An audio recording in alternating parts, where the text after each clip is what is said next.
आगे की रणनीति नहीं, सुनवाई आज उसके लिए सीबीआई जांच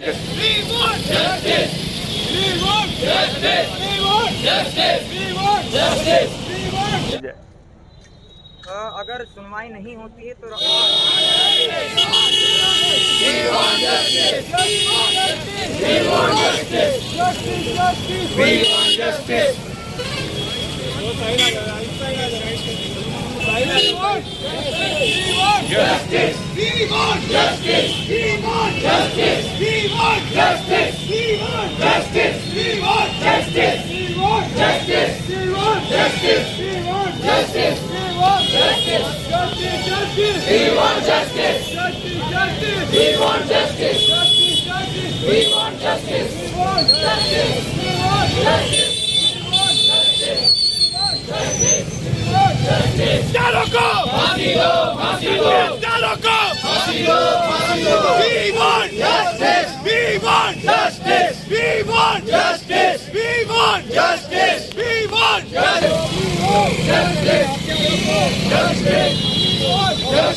ये आज आप लोग कैंडल मार्च निकाले हुए थे क्या?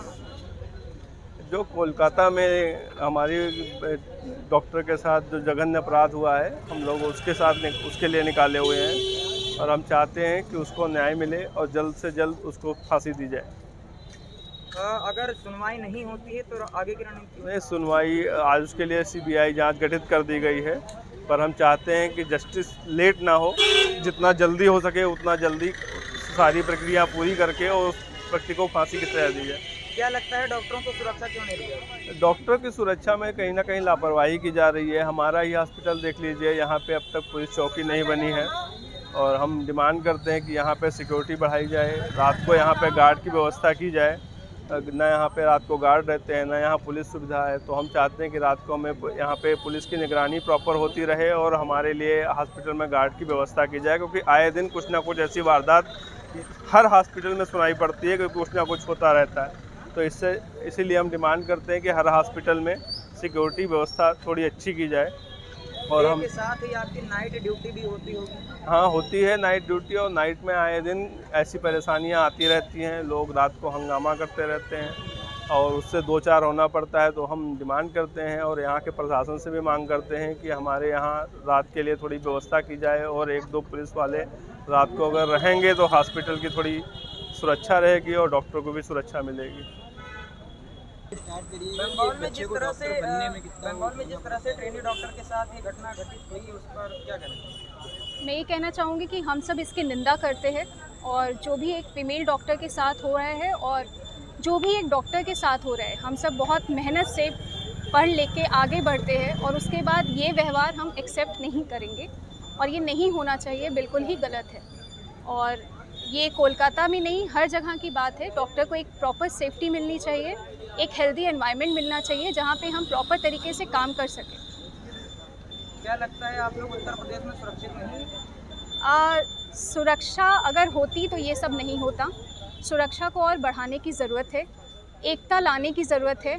आज वो कोलकाता का एक केस है, ऐसे आए दिन हर जगह पे केसेस हो रहे हैं और हम सबको यूनाइट होना पड़ेगा और हम इसकी कड़ी निंदा करते हैं। प्रधानमंत्री और मुख्यमंत्री बेटी बचाओ और बेटी पढ़ाओ का नारा देते हैं, क्या लगता है इस पर पानी फिर रहा है?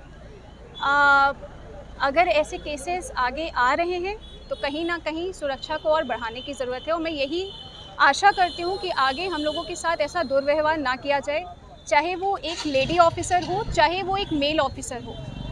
हम एक सेफ़ एनवायरनमेंट में काम करने की उम्मीद रखते हैं और उस चीज़ के लिए कोशिश को और बढ़ाई जाए। ओपीडी आज बंद थी, दूर दराज से जब आए मरीजों से हमने बातचीत की तो उन्होंने चिंता व्यक्त की और कहा कि हमें दोबारा से आना पड़ेगा यहाँ पर डॉक्टर हड़ताल पर। तो इस तरह से मरीजों को भी दिक्कतों का सामना करना पड़ेगा। जी बिल्कुल, मरीजों को दिक्कत होगी, लेकिन मरीजों को भी ये समझना होगा कि हम डॉक्टर्स हैं और हम भी एक सुरक्षित माहौल में काम करने की उम्मीद रखते हैं जिसमें कुछ गलत नहीं है।